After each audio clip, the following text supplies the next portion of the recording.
करबू माना तो चोली फाड़ दी हो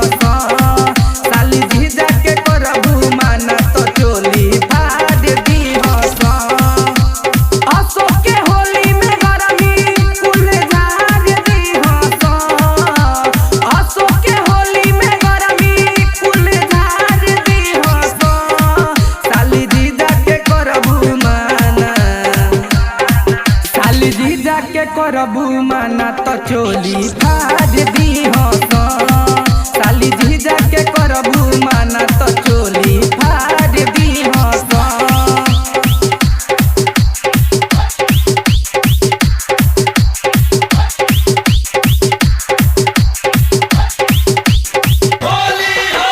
डीजे संजय सम्राट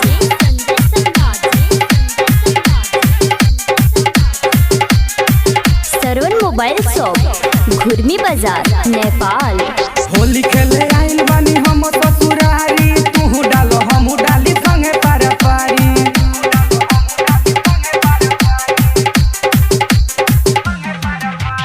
होली खेले आइल बानी हम ससुरारी तू डालो हम डाली संगे पार पारी हमारा जैसन गिफ्ट न कोनो कार दी हो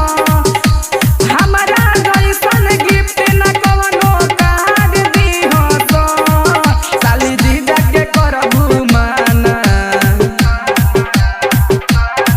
साली जीजा के करबू माना तो चोली फाड़ दी हो साली जीजा के करबू माना तो चोली फाड़ दी हो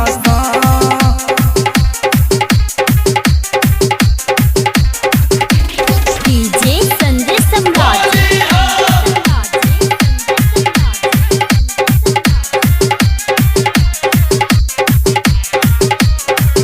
साली बिना ठीक नहीं लागेला पगुआ तू ही तो दुलरुआ मारू एगो लगुआ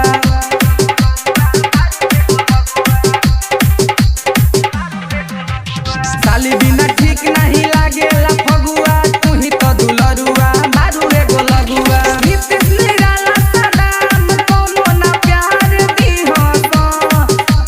नीतीश निराला सदाम कोनो ना प्यार दी हो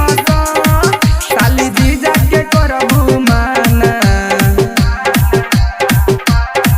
साली जीजा के करबू माना तो चोली फाड़ दी हो साली जीजा के